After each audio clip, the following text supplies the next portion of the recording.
Coming up on 5 Minute News. Harris makes campaign trail debut with Joe Biden. White House and Democrats trade blame over coronavirus aid deadlock. And last decade was Earth's hottest on record as climate crisis accelerates. It's Thursday, August 13. I'm Anthony Davis. Democrat Kamala Harris made her campaign trail debut as Joe Biden's vice presidential running mate on Wednesday, criticizing Donald Trump for mismanaging the coronavirus pandemic and making an argument for a Biden administration. The day after Biden tapped her to join his campaign, Harris and Biden shared memories of their family connections and their agenda for the White House. Harris, a U.S. Senator from California, quickly leaped to the attack on Trump, saying he had endangered Americans by not taking the pandemic seriously, plunging the U.S. into an economic crisis even as it wrestles with racial and social injustice. America is crying out for leadership, yet we have a president who cares more about himself than the people who elected him. A president who is making every challenge we face even more difficult to solve, she said. Harris, the first black woman and the first Asian American to appear on a major party U.S. presidential ticket, is the daughter of immigrants, her mother from India and her father from Jamaica. Wednesday's event in Biden's East Coast hometown took place on the third anniversary of the Unite the Right rally in Charlottesville, Virginia, where violent clashes erupted and neo-Nazis descended on the town. Biden said Trump's comment after the clashes that there were very fine people on both sides, which drew widespread criticism, convinced him to run for president. In recent months, as unrest has convulsed many U.S. cities following the May police killing of George Floyd in Minneapolis, Harris has become a prominent voice calling for change. Biden has been congratulated for choosing to surround himself with people who don't always agree with him, who challenge him and educate him.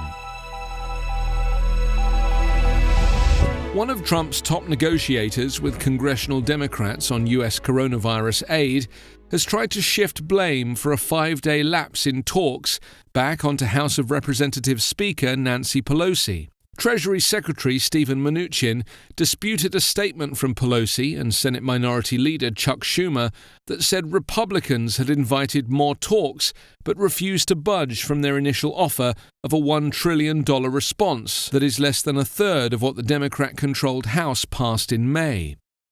Mnuchin, in a statement, disputed the Democrats' account, saying she made clear that she was unwilling to meet to continue negotiations until we agreed in advance to her proposal costing at least $2 trillion. Schumer last week said Democrats had suggested the White House negotiators meet halfway.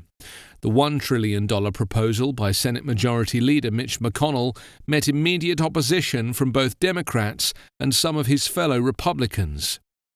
The pandemic has taken a particularly heavy toll on the United States, where it has killed more than 164,000 people, more than any other country.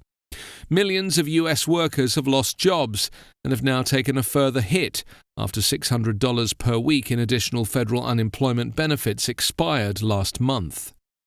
Talks on a new package broke down last Friday. Sticking points include the size of an extended unemployment benefit, aid to state and local governments, money for schools to reopen, and other issues. Mnuchin said the administration was willing to move forward on a plan that would provide funding for needs including schools, vaccines, hospitals, small businesses, and state and local governments, as well as the liability protection McConnell has insisted on.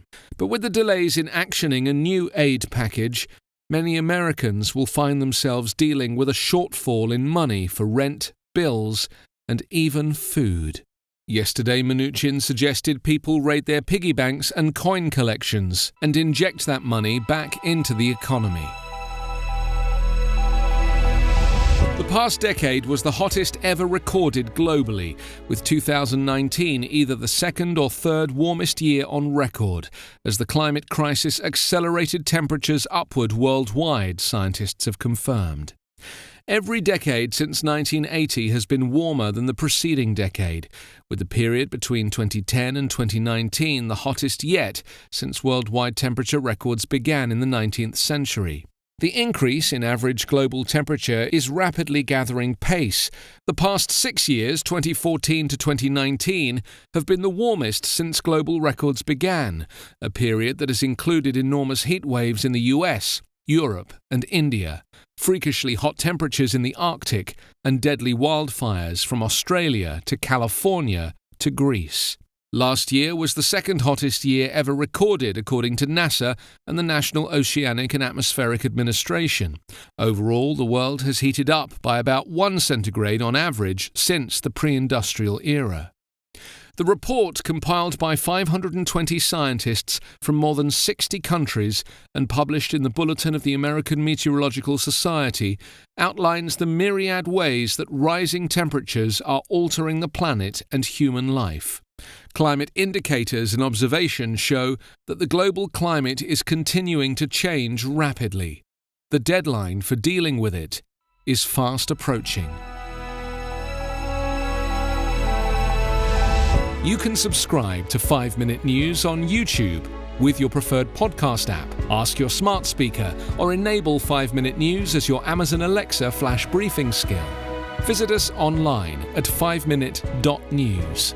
5 Minute News is an independent production covering politics, inequality, health, and climate, delivering unbiased, verified, and truthful world news daily.